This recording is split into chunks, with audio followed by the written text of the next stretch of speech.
Hello everyone, এটা আমার first video আমার চ্যানেলে আমি পড়া রিলেটেড এবং বিভিন্ন বুকস রিলেটেড ভিডিও টপিক নিয়ে আলোচনা করব।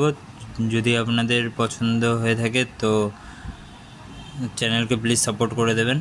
তো চলুন আমরা শুরু করি। তো যেমনটা আপনারা দেখতে পাচ্ছেন, আমাদের স্কুলে বিভিন্ন ধরনের গ্রামার বুকস রেফার করে থাকে।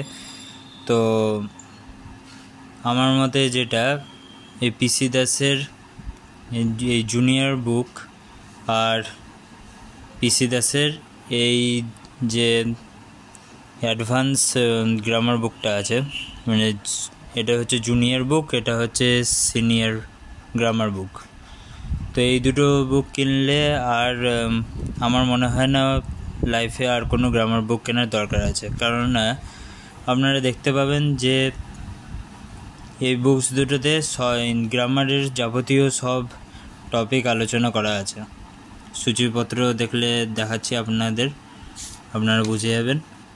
আর এই বুকস দুটোর প্রাইস অ্যারাউন্ড 300 to 500 মধ্যে রেঞ্জ হবে। আমার যে একটু মনে নেই, আপনারা দোকানে গিয়ে জিজ্ঞেস করে নেবেন।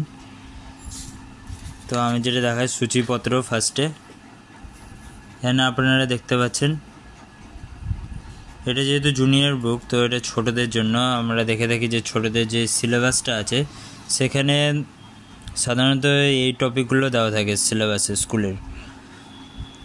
যেমন হচ্ছে পার্টস অফ স্পিচ, এটা থাকে। পার্টস অফ স্পিচের সবগুলো noun, pronoun, adjective, verb, adverb, preposition, conjunction, interjection, এগুলো মাস্ট লাগেই ইংলিশ শিখতে গেলে। গ্রামারের এগুলো হচ্ছে কোর জিনিস। তো এখানে সব টপিক নিয়ে আলোচনা করা আছে। এছাড়া এখানে যেগুলো আর বাচ্চাদের থাকে, এখানে আর্টিকেলস এগুলো, এছাড়া নাম্বার, জেন্ডার তো আছে। সব থেকে বেশি ইম্পর্টেন্ট যেটা এখানে আছে conjugation of verbs. Conjugation of ভার্বসের যে লিস্টটা আছে সেটা মুখস্থ করতে হয়, কারণ যখন আমরা পরবর্তী সিলেবাস দেখি উঁচু ক্লাসে, যেমন ভয়েস চেঞ্জ, ন্যারেশন চেঞ্জ, ওগুলোর ক্ষেত্রে কনজুগেশন অফ ভার্বস খুবই ইম্পর্টেন্ট। আমি যখন পড়তাম তখন আমাদের স্যার এই কনজুগেশন অফ ভার্বসটা মুখস্থ করতে বলতেন। ওটা আপনাদের দেখাচ্ছি পরে, আগে সিলেবাসটা দেখিনি। এখানে সিম্পল টেন্সেস, সব টেন্সগুলো ইম্পর্টেন্ট। যদিও টেন্স ডিটেলসে দেওয়া নেই।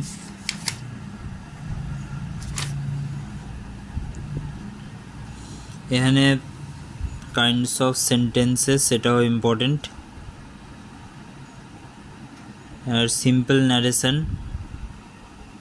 একদম 1 থেকে 5 লেভেলের ন্যারেশন দেয় না, আর একটু উঁচু ক্লাসে ন্যারেশন আর ভয়েস চেঞ্জ আছে। ভয়েস চেঞ্জ খুবই ইম্পর্টেন্ট।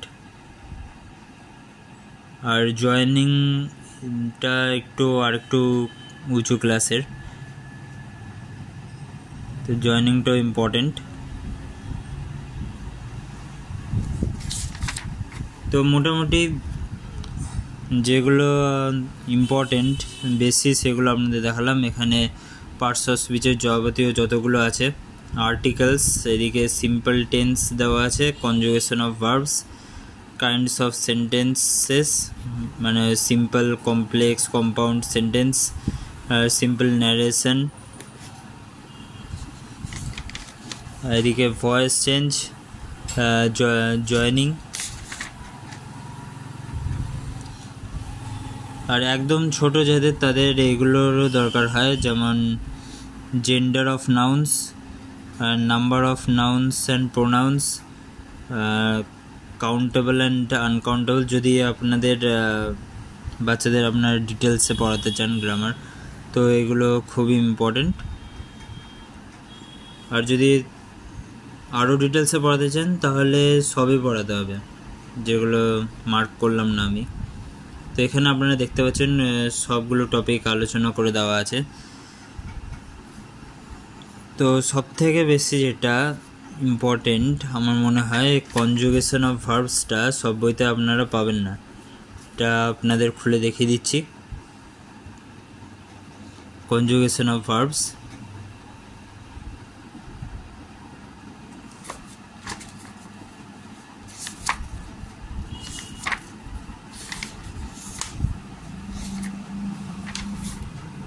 এই যে কনজুগেশন অফ ভার্বসের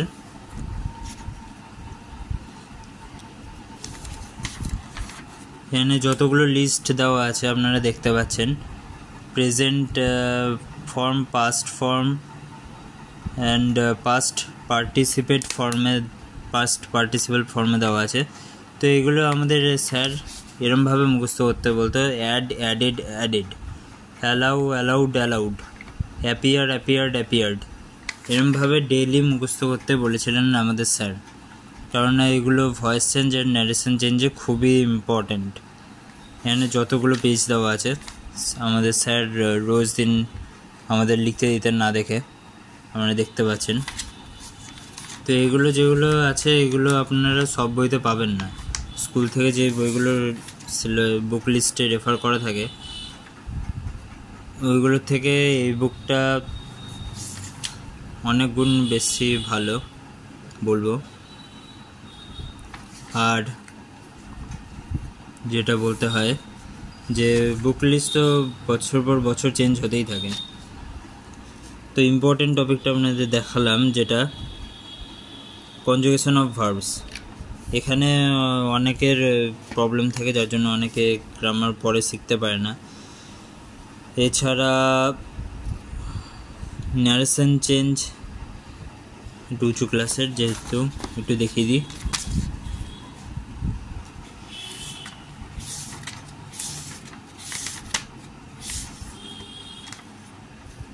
আপনারা দেখতে পাচ্ছেন ন্যারেশন চেঞ্জের সব রুলসগুলো দেওয়া আছে। এখানে সিম্পল ন্যারেশন আছে, ন্যারেশন অফ অ্যাসার্টিভ সেন্টেন্স, এখানে টেবিল আকারে ফর্মে দেওয়া আছে, যেটা বুঝতে আরও সুবিধা করে। এখানে ডাইরেক্ট, সিম্পল, প্রেজেন্ট, এখানে আলাদা আলাদা টেন্স উল্লেখ করেও দেওয়া আছে। ডাইরেক্টে থাকলে কোন আর ইনডাইরেক্টে থাকলে টেন্সটা কীভাবে চেঞ্জ হচ্ছে, যেমন এখানে ডাইরেক্ট ফর্ম যেটা থাকে সেটা সিম্পল প্রেজেন্টে থাকে, আর ইনডাইরেক্টে সিম্পল পাস্ট। এখানে প্রেজেন্ট কন্টিনিউয়াসে থাকলে ইনডাইরেক্টে হয়ে যায় সেটা পাস্ট কন্টিনিউয়াস। এরমভাবে ডিটেলসে দেওয়া আছে, এমনকি এক্সাম্পলও দেওয়া আছে টেবিল ফর্মে। যেমন Amal said I play football, তো ইনডাইরেক্টে হয়ে যাবে Amal said that he played football. তো এখানে আপনারা দেখতে পাচ্ছেন সিম্পল প্রেজেন্ট থেকে কেমনভাবে সিম্পল পাস্টে চেঞ্জ হয়ে গেছে। তো সেরকমভাবে ডিটেলসে বিভিন্ন ধরন উল্লেখ করে দেওয়া আছে, কি সুন্দর। আলাদা আলাদা টেবিলে আলাদা আলাদা সব রুলস আপনারা পেয়ে যাবেন। এখানে আমি শুধু বইয়ের ফিচার সম্বন্ধে আলোচনা করছি, তার জন্য কোনো গ্রামার আমি ডিটেলসে বলবো না এখানে। এবং যেটা সবথেকে বেশি important, this video is not sponsored by any company.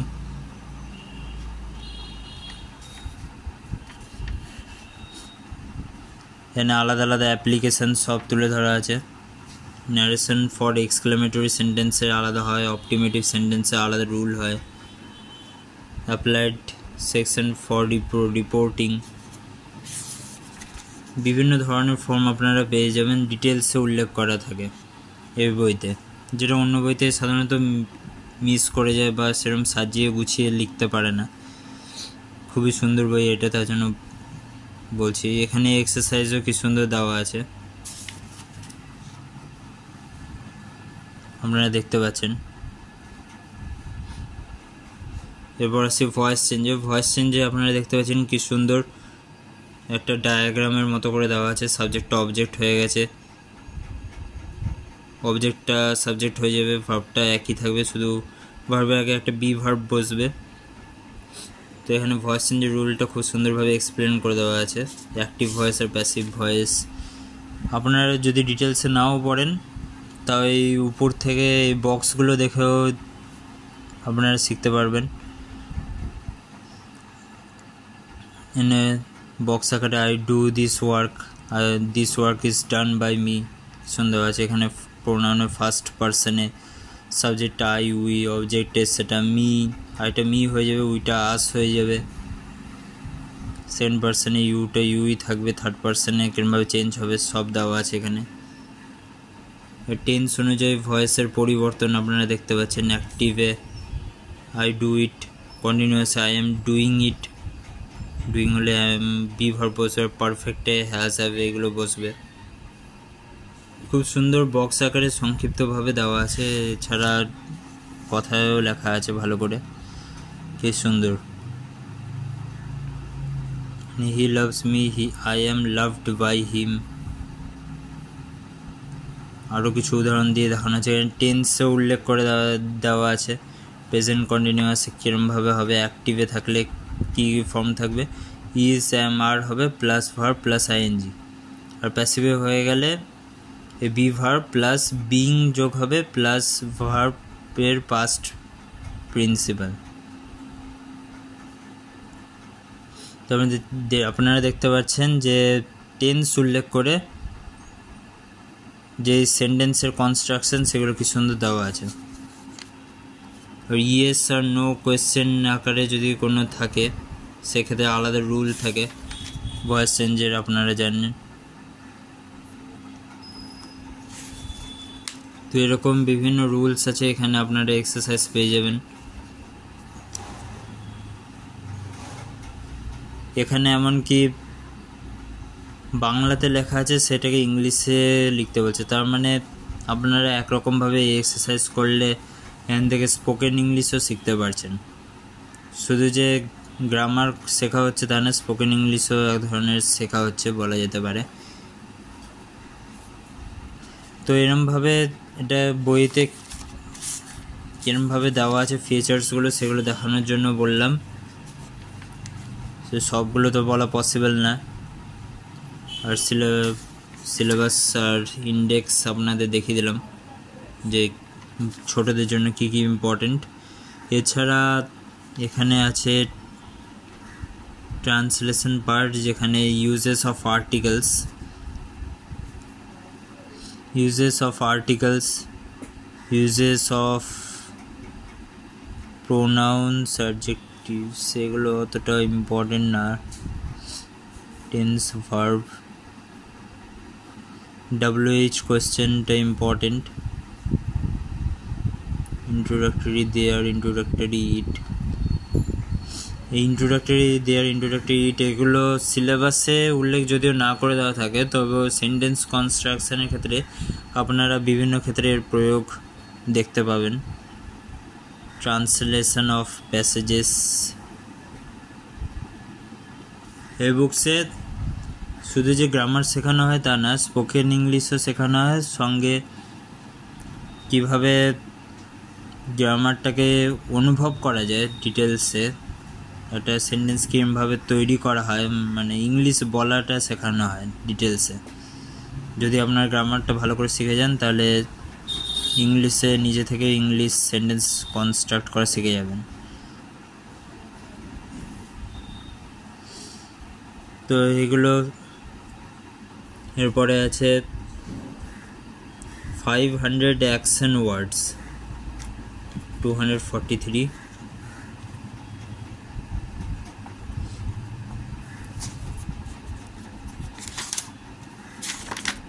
Page.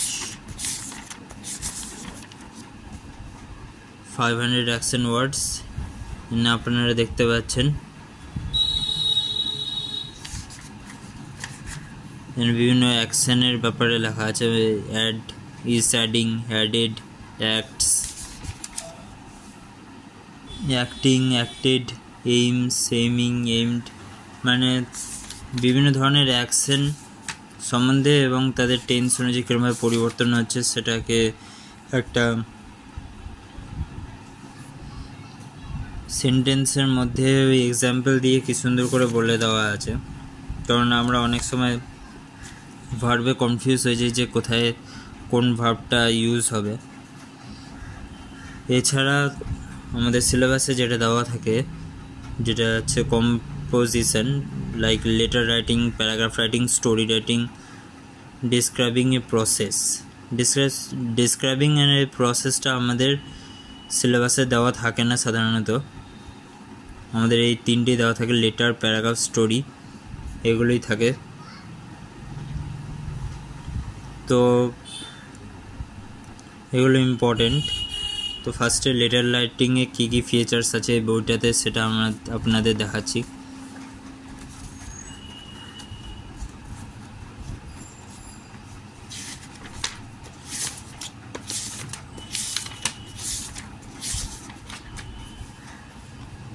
এই যে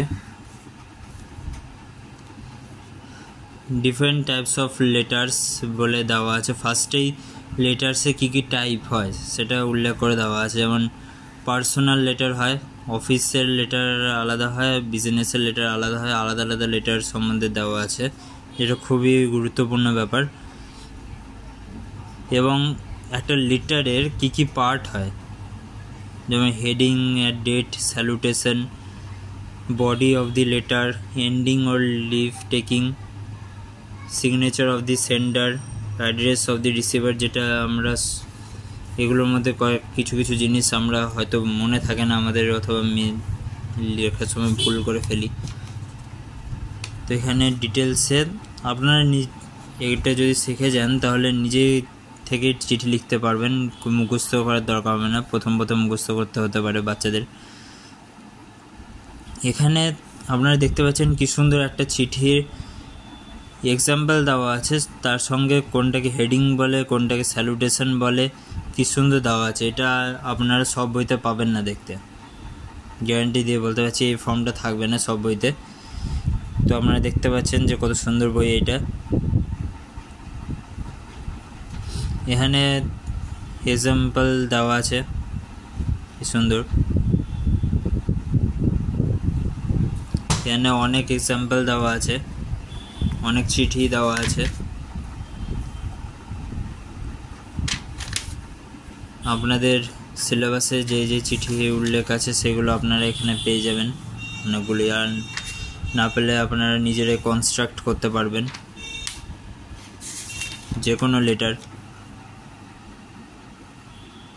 আগে ছিল ফ্যামিলিকে লেখা চিঠি, বা কোনো নিউজে লেখা, বা কোনো কাউকে ইনভাইট করা চিঠি, বা হেডমাস্টারকে লেখা চিঠি এখানে, বা কোনো বিজনেসের জন্য লেখা চিঠি, আর্জেন্ট অ্যারাইভেলের চিঠি আপনারা দেখতে পাচ্ছেন। কোনো ইনস্টিটিউটকে লেখা চিঠি অথবা মিউনিসিপ্যালিটিকে লেখা চিঠি, সব এখানে অনেকগুলো আলাদা আলাদা চিঠির এক্সাম্পল দেওয়া আছে। এই এক্সারসাইজেও অনেকগুলো দেওয়া আছে এক্সারসাইজ, তো আপনারা দেখতে পাচ্ছেন কত সুন্দর। তারপরে প্যারাগ্রাফ রাইটিংয়ে প্যারাগ্রাফ লেখার নিয়ম বলে কি সুন্দর দেওয়া আছে, টপিক, সেন্টেন্স, বিষয়, সূচক বাক্য, যে বিষয়ে প্যারাগ্রাফ প্রথমে, সেন্টেন্সে সেই বিষয়ের ইঙ্গিত থাকবে। তারপরে অর্ডার বা শৃঙ্খলা রক্ষা, যে বিষয়ে প্যারাগ্রাফ লিখতে হবে সেই বিষয়ে কয়েকটি পয়েন্ট ভেবে নিতে হবে এবং সেই পয়েন্টগুলি এমনভাবে সাজিয়ে সেন্টেন্সগুলি লিখতে হবে যাতে সেগুলির মধ্যে পরস্পর সম্বন্ধ থাকে, কোনো অসঙ্গতি না থাকে। তো এরকম অনেকগুলো রুলস দেওয়া আছে। ইউনিটি অফ পারপাস বা উদ্দেশ্যের ঐক্য, কনক্লুডিং সেন্টেন্স, উপসংহার বাক্য, প্যারাগ্রাফের দৈর্ঘ্য। তো প্যারাগ্রাফের দৈর্ঘ্য সাধারণত কোয়েশ্চেনে, স্কুলে এক্সামের সময় কোয়েশ্চেনে লেখা থাকে যে 100 ওয়ার্ডসে বা 200 ওয়ার্ডসে এরকম। তো ওটা থেকে যতগুলো ওয়ার্ডস বলা থাকে এক্সামে, সেখানে সাধারণত যদি 100 ওয়ার্ডস দেওয়া থাকে তাহলে 105 হয়ে গেলে বা 110 হয়ে গেলেও অসুবিধা নেই, কিন্তু তার থেকে বেশি হলে অসুবিধা আছে।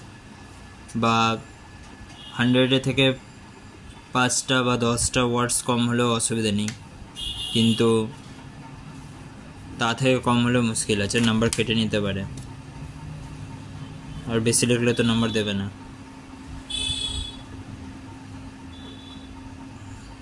দি dog, the cow, the horse, মানে এগুলো বাচ্চাদের প্যারাগ্রাফ আর কি। যারা বড় তাদের তো এরকম দ্য হর্স, দ্য ক্রোকোডাইল এগুলো দেবে না। ওর জন্য সিনিয়রের বুকটা আছে পিসি দাসের, ওটা আপনাদের পরের ভিডিওতে দেখাবো। মসকিউটো, আয়রন, এরকম আলাদা আলাদা। এখানে যে বাচ্চাদের তো দ্য কাউ, দ্য ক্রো এগুলো দেওয়ার চান্স কম আছে। এখানে আওয়ার স্কুল দিয়ে দিতে পারে, স্বামী বিবেকানন্দ দিয়ে দেওয়ার চান্স আছে, ঈশ্বরচন্দ্র বিদ্যাসাগর এগুলো দেওয়ার চান্স আছে। Independence day in school, the prize giving ceremony in school, farewell or retired teacher এগুলো দিতে পারে। এখানে অনেকগুলো এক্সারসাইজ দেওয়া আছে। এক্সারসাইজে এখানে হিন্টও দেওয়া আছে, যাতে আপনাদের নিজে থেকে শিখতে পারে বাচ্চারা যে কিরমভাবে প্যারাগ্রাফ লিখতে হয়। এখানে হিন্টগুলো দেখে, এখানে এক একটা হিন্ট দেখে শুধু হিন্টগুলো লিখে দিলাম আর শূন্যস্থান পূরণ করে দিলাম প্রিপোজিশন কনজাংশন বসিয়ে, সেগুলো হবে না। প্রিপোজিশন বা আর্টিকেল বসিয়ে সেন্টেন্সগুলো হিন্টের সেন্টেন্সে লিখে দিলাম। ওইগুলো আমিও কয়েকবার ভুল করেছি, কিন্তু ওরম করলে চলবে না। এখানে যে একটা সেন্টেন্স থাকে, এটি একটা থেকে 2-3টে সেন্টেন্স কনস্ট্রাক্ট করতে হবে একটা হিন্ট থেকে। সেরকমভাবে অনেক বড় করে বানিয়ে লিখতে হয়। মাদার তেরেসা, সত্যজিৎ রায় আলাদা আলাদা সব এক্সারসাইজে দেওয়া আছে।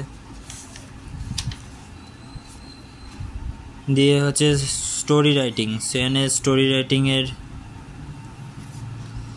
রাইটিংয়ে সাধারণত কিছু রুল থাকে না। এখানে মোরাল তো দিতেই হয় স্টোরি রাইটিংয়ে। যেমন এখানে দেওয়া আছে the Fox and the grapes, এই গল্পটা আমরা সবাই জানি। তো মোরাল দেওয়া আছে rough always finds A excuse for his failure.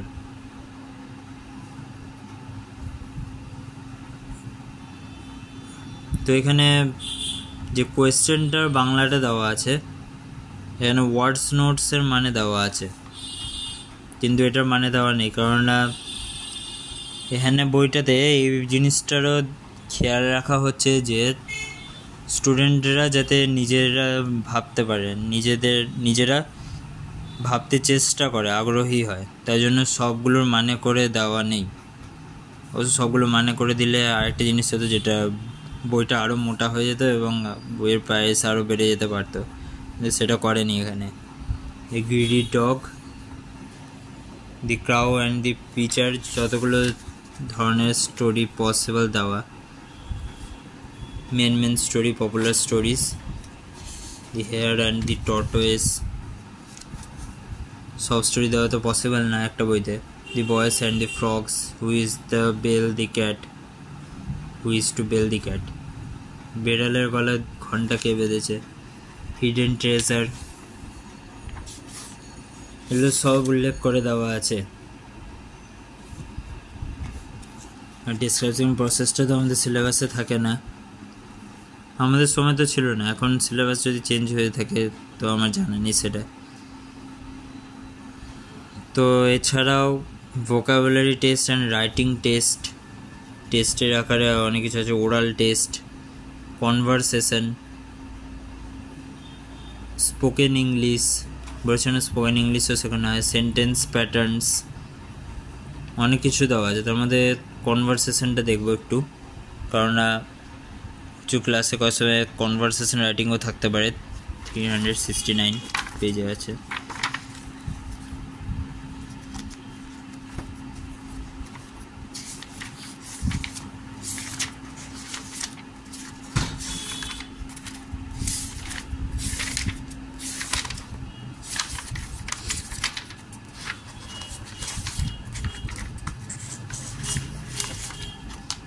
একটু ওয়েট করুন।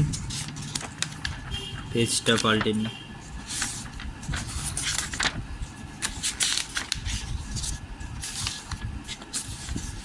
তো আপনারা দেখতে পাচ্ছেন এখানে কনভারসেশনে হোয়াট ইজ ইউর নেম, তোমার নাম কি, what is your father's name, এগুলো একেবারে শিশু যাতে তাদের খুবই প্রয়োজনীয়। তাদের যেমন ওই নার্সারিতে বা কেজি 1 কেজি 2 বা 1-2তে এগুলো স্কুলের এক্সামে আমরা দেখেছি দেওয়া থাকে what is your name, what is your father's name. এখানে আমি দেখেছি অনেকজন যারা পড়াতে আসেন তারাও ভুল করেন যে what is your father's apostrophe S আছে, তার what is your father's name হবে, ফাদার নেম না। কেন অনেকে এসটা মিস করে যান। ফাদার্স নেম মানে তোমার বাবার নাম কি, ওই বাবার যে রটা সেটা এই এস দ্বারা প্রকাশ করা হয়, অ্যাপোস্ট্রফি এস। এখানে অ্যাপোস্ট্রফিটা যদি না থাকতো, শুধু এখানে ফাদারের পাশে যদি এস জুড়ে থাকতো তাহলে অনেকগুলো বাবা হয়ে যেত। তো এই অ্যাপোস্ট্রফি এসটা ইম্পর্টেন্ট, নাহলে কিন্তু ভুল হয়ে যাবে। হোয়াট ইজ ইউর ফাদার মানে তোমার বাবার পেশা কি, বা তোমার বাবা কি, ওরকম এখানে আমরা বলতে পারি যে তোমার বাবা কি, হোয়াট ইজ ইউর ফাদার। বাবা কিটা তো ঠিকমতো হয় না। তো এখানে গ্রামারের মিনিংয়ের ক্ষেত্রে আলাদা রুল আছে যে আক্ষরিক মানে একটা ল্যাঙ্গুয়েজ থেকে অন্য ল্যাঙ্গুয়েজে ট্রান্সলেশন করার সময় আক্ষরিক মানে বের করলে চলবে না। সেটা কি বলতে চাইছে সেটা হচ্ছে ওর আসল মিনিং। ও হোয়াট ইজ ইউর ফাদার তোমার বাবা কি করেন সেটা বলতে চাইছে, নাকি তোমার বাবা কি এরকম কেমন একটা লাগে, তো ওরকমভাবে ট্রান্সলেশন হয় না। দেওয়া আছে my father is farmer, teacher, doctor. What is the name of your class teacher. তো এরমভাবে যদি ইংলিশে কেউ প্রশ্ন করে থাকে তো ইংলিশে কিরমভাবে অ্যান্সার দিতে হয়, এটা ইংলিশ মিডিয়ামের স্টুডেন্টদের জন্য খুবই ইম্পর্টেন্ট ব্যাপার, কারণ তাদের ইংলিশে স্যার ম্যাডামদের সাথে কনভারসেশন করতে হয়। তো আপনাদের মোটামুটিভাবে গোটা বইয়ের একটা রিভিউ দিয়ে দিলাম। তো আপনারা যারা কিনবেন ভাবছিলেন, পিসি দাসের এই জুনিয়র বইটি খুবই সুন্দর বই।